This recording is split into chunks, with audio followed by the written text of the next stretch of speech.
A leader is one who knows the way, goes the way, and shows the way.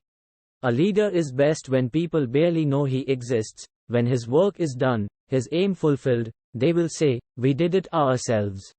Where there is no vision, the people perish. I must follow the people. Am I not their leader? The first responsibility of a leader is to define reality. The last is to say thank you. In between, the leader is a servant. Leadership is the capacity to translate vision into reality. Lead me, follow me, or get out of my way. Before you are a leader, success is all about growing yourself. When you become a leader, success is all about growing others. A leader is a dealer in hope.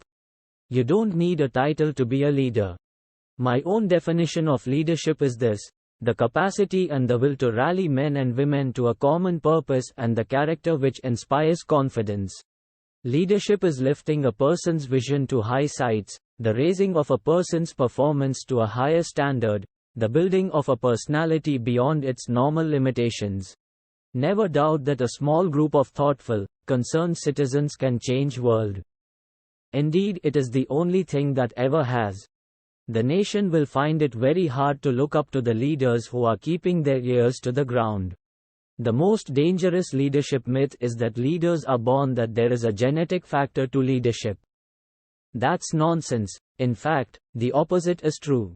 Leaders are made rather than born. To command is to serve, nothing more and nothing less.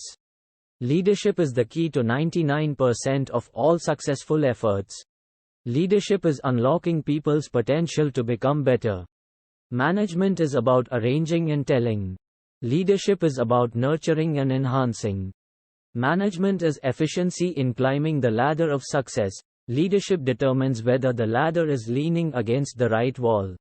Never give an order that can't be obeyed. No man is good enough to govern another man without that other's consent. What you do has far greater impact than what you say.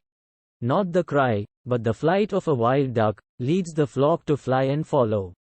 He who has never learned to obey cannot be a good commander. Become the kind of leader that people would follow voluntarily, even if you had no title or position. I start with the premise that the function of leadership is to produce more leaders, not more followers.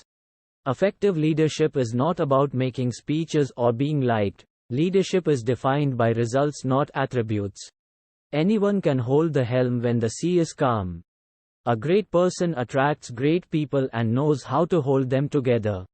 The best executive is the one who has sense enough to pick good men to do what he wants done, and self-restraint enough to keep from meddling with them while they do it.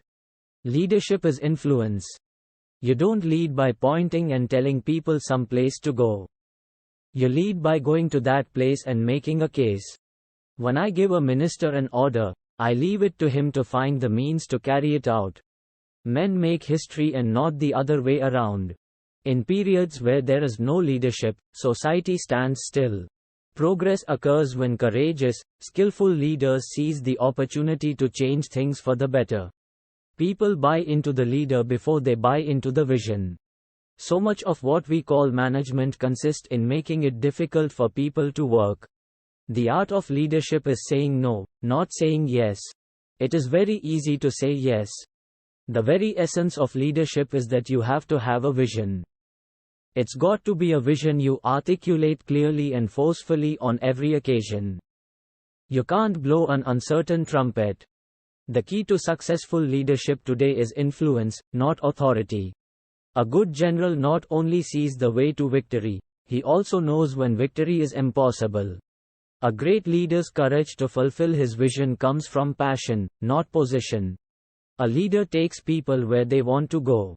A great leader takes people where they don't necessarily want to go, but ought to be. The challenge of leadership is to be strong, but not rude. Be kind, but not weak. Be bold, but not bully. Be thoughtful, but not lazy. Be humble, but not timid. Be proud, but not arrogant. Have humor, but without folly. A true leader has the confidence to stand alone, the courage to make tough decisions, and the compassion to listen to the needs of others.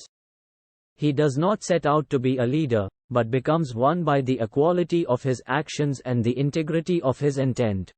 A ruler should be slow to punish and swift to reward. No man will make a great leader who wants to do it all himself, or to get all the credit for doing it. Leadership is the art of getting someone else to do something you want done because he wants to do it. The leader has to be practical and a realist, yet must talk the language of the visionary and the idealist. Leaders think and talk about the solutions. Followers think and talk about the problems. A man who wants to lead the orchestra must turn his back on the crowd. Never tell people how to do things. Tell them what to do and they will surprise you with their ingenuity. As we look ahead into the next century, leaders will be those who empower others. All of the great leaders have had one characteristic in common. It was the willingness to confront unequivocally the major anxiety of their people in their time. This, and not much else, is the essence of leadership. Do what you feel in your heart to be right, for you'll be criticized anyway. Don't necessarily avoid sharp edges. Occasionally they are necessary to leadership. Education is the mother of leadership. Effective leadership is putting first things first. Effective management is discipline, carrying it out. Great leaders are almost always great simplifiers, who can cut through argument, debate, and doubt to offer a solution everybody can understand. Great leaders are not defined by the absence of weakness, but rather by the presence of clear strengths.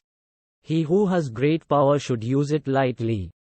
He who has learned how to obey will know how to command. I am reminded how hollow the label of leadership sometimes is and how heroic followership can be. I cannot give you the formula for success, but I can give you the formula for failure, which is, try to please everybody. If one is lucky, a solitary fantasy can totally transform 1,000,000 realities. If you would not be forgotten, as soon as you are dead and rotten, either write things worth reading, or do things worth the writing. If your actions inspire others to dream more, learn more, do more and become more, you are a leader. In matters of style, swim with the current. In matters of principle, stand like a rock. It is absurd that a man should rule others, who cannot rule himself. Lead and inspire people. Don't try to manage and manipulate people. Inventories can be managed, but people must be led. Leaders aren't born, they are made. And they are made just like anything else, through hard work. And that's the price we'll have to pay to achieve that goal, or any goal. Leaders must be close enough to relate to others, but far enough ahead to motivate them. Leadership and learning are indispensable to each other. Leadership cannot just go along to get along. Leadership must meet the moral challenge of the day. One of the tests of leadership is the ability to recognize a problem before it becomes an emergency. The final test of a leader is that he leaves behind him in other men, the conviction and the will to carry on. The greatest leaders mobilize others by coalescing people around a shared vision.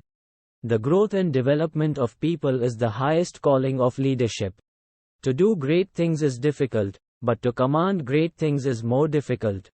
To have long-term success as a coach or in any position of leadership, you have to be obsessed in some way. True leadership lies in guiding others to success. In ensuring that everyone is performing at their best, doing the work they are pledged to do and doing it well. We live in a society obsessed with public opinion. But leadership has never been about popularity. Whatever you are, be a good one. Leadership does not always wear the harness of compromise.